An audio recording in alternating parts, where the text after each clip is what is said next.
Hi, folks. Welcome to the Prepared Homestead. This is Travis. Thank you all for stopping by to watch. Well, I know this is going to upset a lot of you. You were probably in a panic today. I know how most of you that watch this channel, I think I got a pretty good grasp on the majority of my viewers. And I know that you were just absolutely panicking today because Facebook went down. I know. It probably just disrupted your day. You might even have to have some, PTSD treatment or something like that because it was so traumatic that Facebook went down. But nevertheless, Facebook, Instagram, Meta, and actually several other social media platforms were experiencing difficulties and slowdowns, and some of them were down. But definitely Facebook, Instagram, Facebook Messenger, and all that was like completely dead in the water for a while. And it's been all over the news, okay? It's been all over, the social media, Twitter sphere, and everything else. Already videos on YouTube being made about it. Honestly, in my opinion, it'd be just nice if it all went down and never came back. I use social media platforms to do what I'm doing here. Still, I think the world would be better off. I just do. And I'd say most of you probably feel the same way. But that's not what we're here to talk about. We're not here to talk about our feelings. We're here to talk about, is just this a coinky-dink? Is that all it is? I mean, it wasn't, just a week or two ago, we had the AT&T and other cellular phone disruption outages. We've had several cyber attack type things happen that's been disruptive to at least some people, not everything. This one was pretty widespread. And so it makes you wonder. I'm sure they may come up with some legitimate reason, some newbie tripped over an extension cord and unplugged the whole system and it all went down. But it's also quite possible that it was hacking, because we know that stuff has been dramatically increasing over the last months and years.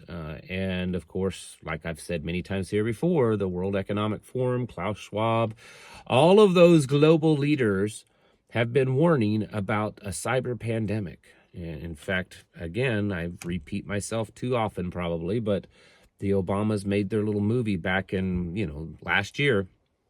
And that was the premise of it, was this cyber attack that takes down everything and just knocks us back to the Stone Age. And so I guess the question is that what happened today? Or was it just a test run? It's interesting that it happened on Super Tuesday.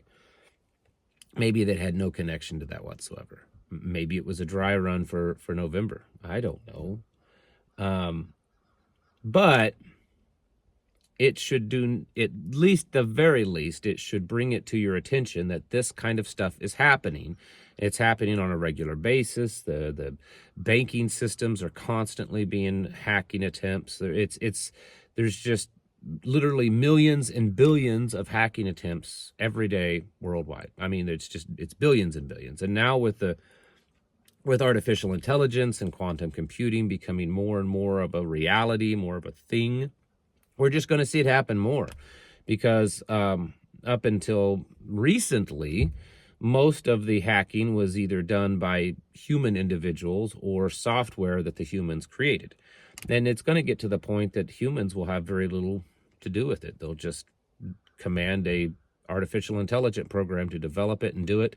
And it'll be moving so fast that, humans won't be able to really do any thing to defend it. So it's becoming a big deal. There's a lot to go into this, and I don't plan on going into all of it, other than just the aspect that, number one, whether or not this was a real attack or was an orchestrated attack by the people that are ruling everything or trying to rule everything, whatever. If it was a false flag, it doesn't matter. What matters is that it should wake us up every time something like this happens. Use it as a learning tool until the final guillotine comes down on us. Use it as a learning tool to wake yourself up and to, what would you do? Now, some of you couldn't care less if Facebook went down and you don't use it or anything, but others do. And some of you use it to communicate with loved ones. And I think that's probably the two biggest things I would guess, because I'm not a big Facebook user or anything, but I'd say the two biggest things that really keeps Facebook going, or where at least a lot of people using it, is communicating with family members, keeping up with that kind of stuff, and then the Facebook Marketplace. Well, Facebook Marketplace, so what? It's done. If it's done at some point, we'll live with it. But not being able to communicate with family and loved ones, that's kind of important for a lot of people. And so that may be cut off. It could be bigger than that. If all of social media went down, even though people like myself would praise that and be excited, it still would cause major disruptions. But it's not just that kind of stuff. There's all sorts of things that could happen. The electric grid could be hacked. The water systems could be hacked, and they have been recently in the last year or two. There's been water systems that's been hacked and shut down. Heating fuel systems, gas, natural gas, propane, everything like that is controlled by some type of hackable device.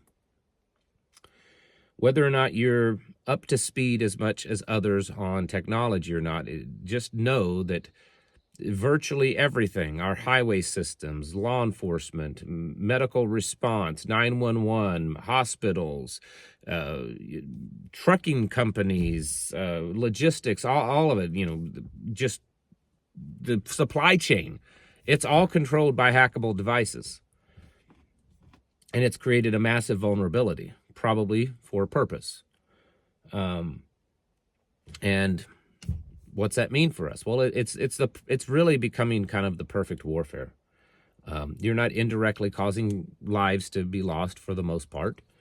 You can sit at home or in a basement somewhere. You don't have to get people that can build dramatic, expensive equipment or train people spending millions and millions of dollars to train up this perfect soldier. You just need someone that's smart up here and that can do this a lot, and they can basically take over the world, so to speak, or cause it to all come crashing down. It's a perfect type of warfare. And so, yeah, I think there's still going to be conventional warfare. There's still going to be real world, tangible things that happen. But this cyber stuff, I think, is becoming very, very real, and it's gonna be absolutely devastating, destructive, because so many things, satellites, GPS, communications, everything can be taken out for the most part through, a hack. And we're watching little by little, whether it's testing the system, whether the hackers are getting that good, whatever, maybe it's testing us, maybe it's conditioning us. I have no idea. I have no idea why we're seeing more larger scale, noticeable hacks than we used to. Maybe it's just the technology. Who knows? The point is that it's happening. And we have to be prepared for that. We have to be, and this is something that can happen in a moment's notice. Most things, nuclear war could potentially happen in a moment, but there's still, there's a time between it launching and happening, and if it's not near you, you're going to be okay before it gets really, really bad for a while. But the point is that cyber warfare can happen in a moment's notice. Everything's fine 1 minute, and a second or two later, it's all shut down. Banks, grid, water, communications, everything, just within a click of a button. And so it is different than most other things, that it can happen in a moment, and just be extremely devastating, and not just in the initial damage of what it will do, but the panic that will ensue afterwards. I don't know, but we have to start preparing for this. And there's, securing our data as much as possible, securing finances as much as possible, but also, and this is my opinion, and I think it's probably the better option, is just learning to do without it. Not just the social media and the internet, but I'm talking anything that's technological. Even as far as, your vehicles, having an old vehicle, learning to do without modern technology, anything that is directly or indirectly tied to some system that can be hacked. Your riding mower may not be able to be hacked, but the fuel that you put in it would stop if that system was hacked. So that's what I mean, directly or indirectly. We have to be preparing for this. This is the day and age we live in. And you're not going to convince me that Klaus Schwab and all the ilk of his type have been beating this bandwagon, beating the drum, so loudly for the last couple of years, and then nothing happens. They're trying to set the stage for a massive global cyber attack. They've been warning about it, and it will happen. How devastating it will be, that I cannot tell you, but it will happen.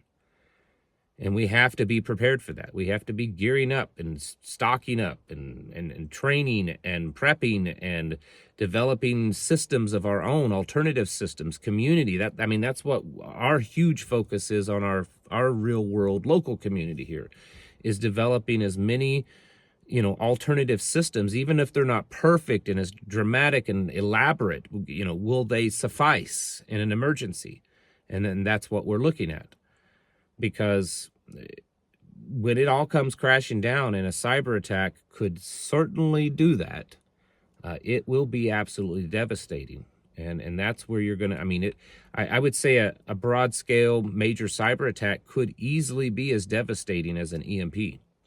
Even though it may not take out as many systems, the reaction from the public would probably be the same. If the grid was taken out and other, infrastructure, utilities were taken out, and the internet and comms and all of that kind of stuff, banking, everything, if that was all taken out, the reaction from the people would probably be near equivalent to a massive EMP attack. Which means that we're talking lots and lots of deaths over 6 to 12 months. And you don't want to be one of them, so you better have a good plan.